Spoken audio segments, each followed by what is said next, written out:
दोस्तों सैमसंग ने इंडिया के अंदर एक बजट सेगमेंट का तगड़ा फोन लॉन्च कर दिया। तगड़ा इन द सेंस कि मतलब मजबूत फोन है, ये शॉक प्रूफ है, वाटर प्रूफ है, 50 मेगापिक्सल का कैमरा है और ओवरऑल ये एक रगेड फोन है जो कि एडवेंचरस लोगों को ज़रूरत होती है कि मतलब कहीं पर भी जा रहे हैं, अगर गिर जाता है उनकी जेब से फ़ोन तो ना टूटे, कहीं पर अंडर वाटर स्विमिंग कर रहे हैं तो उसके लिए भी यूज़ किया जा सकता है। लेकिन पंगा क्या है कि ये सिर्फ 27,000 रुपये का फ़ोन है, कोई प्रीमियम फ़ोन है नहीं, सिर्फ रगेड फ़ोन है, लेकिन फिर भी आप इसको बाय नहीं कर सकते हो क्योंकि सैमसंग ने डिसाइड किया ये सिर्फ वो कॉर्पोरेट्स लोगों को देगा या इंस्टीट्यूशनल बायर्स को देगा जो कि एटलीस्ट बल्क में लेंगे उनसे फ़ोन, तो उन्हीं के लिए, नॉर्मल लोगों के लिए है ही नहीं। हालांकि सैमसंग का जो बाइंग पेज है इसका, उस पर कॉन्टैक्ट अस लिखा हुआ आ रहा है, तो कॉन्टैक्ट करके देख लो, क्या पता बात मान जाए तुम्हारी। दोस्तों अगर आपसे पूछा जाए कि टूथब्रश किस लिए यूज़ किया जाता है तो आप कहोगे भाई दांत साफ करने के लिए, लेकिन कई सारे ऐसे टूथब्रश भी होते हैं जो कि काफ़ी ज़्यादा स्मार्ट हो चुके हैं आजकल, मतलब उसमें और भी ज़्यादा फीचर ऐड कर दिए गए, जैसे कि आपको ऐप के थ्रू वो ओरल हाइजीन बता देंगे, आपको कितनी बार आपने ब्रश किया है वो बता देते हैं। तो ऐप के ज़रिए आजकल ये सारे काम भी हो रहे हैं, बल्ब भी आ चुके हैं स्मार्ट, मतलब इस तरीके की चीज़ें आ चुकी हैं जो कि ऐप से कनेक्टेड रहती हैं। अब इसी का फ़ायदा उठा के एक हैकर ने स्विस कंपनी को हैक कर डाला, वो भी टूथब्रश के सहारे। अब आपको टूथब्रश के सहारे कैसे हैक कर डाला, दरअसल इसने डीडॉस अटैक मार दिया उस कंपनी की वेबसाइट के ऊपर। अब डीडॉस क्या अटैक होता है कि बहुत सारा ट्रैफिक एक ही बार में भेज देना। अब इसने 3 million malware infected smart toothbrush का सारा ट्रैफिक डाइवर्ट कर दिया उस वेबसाइट के ऊपर जो कि स्विट्जरलैंड की एक कंपनी की थी, और उनको मिलियंस ऑफ यूएस डॉलर का नुकसान हो चुका है सिर्फ इस एक अटैक की वजह से। अब आपको कि 3 मिलियन टूथब्रश को कैसे इन्फेक्टेड बना दिया इसने। अब एप्लीकेशन से तो वो कनेक्टेड थे, अब उस एप्लीकेशन के अंदर बग डाल दिया गया, जिसके बाद में उस बग ने क्या किया, जैसे ही कोई भी बंदा अपने टूथब्रश को कनेक्ट करता है उस एप्लीकेशन से, वो सीधा पहुंच जाता है उस स्विट्जरलैंड की वेबसाइट के ऊपर, जिसकी वजह से इतना ज़्यादा ट्रैफिक पहुंच गया इनके पास में कि ये भी हक्का बक्का रह गए और इनकी वेबसाइट तक शट डाउन कर दी इन्होंने।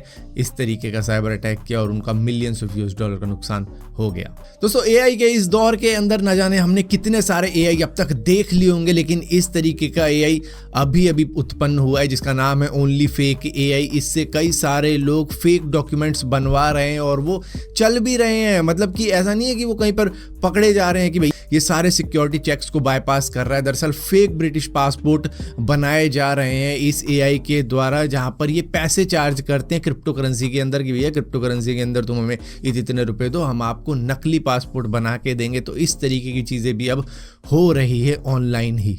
दोस्तों लोक अदालत ने एयर इंडिया पर 48,000 रुपए की पेनल्टी लगाई है जो कि देनी है इनको चंडीगढ़ के एक एल्डर कपल को जो कि सीनियर सिटीजन है। उनको 22 जनवरी को जाना था कनाडा वैंकूवर।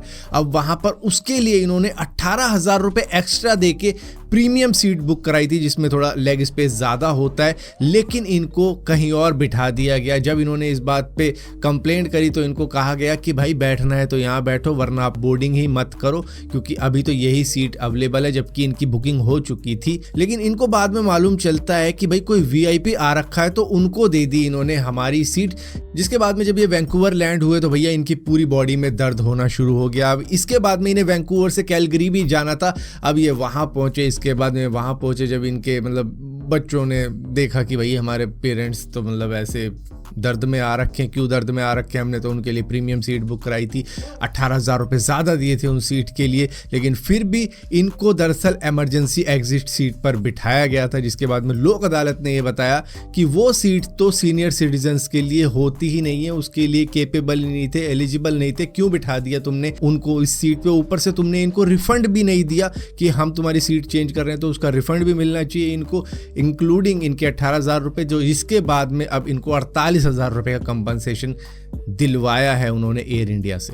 दोस्तों वंदे भारत इंडिया की प्रीमियम ट्रेन्स में से एक है जो कि जल्द से जल्द आपको आपकी डेस्टिनेशन पे पहुंचा देते हैं और उसमें आपको खाना भी मिलता है खाने के लिए, वो भी अच्छी क्वालिटी का। अब इस अच्छी क्वालिटी के फूड के अंदर निकल जाए अगर कॉकरोच तो हो जाती है बहुत बड़ी बात। दरअसल यहाँ पर रानी कमलापति टू जबलपुर की तरफ जा रही थी ये वंदे भारत, जहाँ पर डॉक्टर शुभेंद्र करके एक यूजर है जिनके खाने के अंदर निकल गया भैया एक मरा हुआ कॉकरोच, जिसके बाद में ये हैरान रह गए भैया। इन्होंने सीधा ये इसकी कंप्लेंट भी करी उस रेलवे के अंदर, लेकिन वहाँ तो कुछ हुआ नहीं। जिसके बाद में सबसे बढ़िया बात इन्होंने क्या करी कि एक्स के ऊपर ये डाल दी, और एक्स के ऊपर डालने का फ़ायदा ये होता है कि भाई आपकी कंप्लेंट एटलीस्ट पहुंच जाती है पब्लिकली, जिसके बाद में वो डिनाई नहीं कर सकते। यहाँ पर फोटो के साथ में इन्होंने डाली, जिसके बाद में रेलवे ने खुद कहा है कि भाई हम सख्त से सख्त कार्रवाई करेंगे और भारी भरकम फाइन भी लगाएंगे जिन्होंने भी इस तरीके की चीज़ें करी हैं, जो हाइजीन को मेंटेन नहीं कर पा रहे। और ये होता है, अक्सर होता है, देखा जाता है रेलवे के अंदर कि हम जहाँ सो रहे होते कॉकरोच भी इधर उधर से निकल रहे होते हैं। तो भैया एटलीस्ट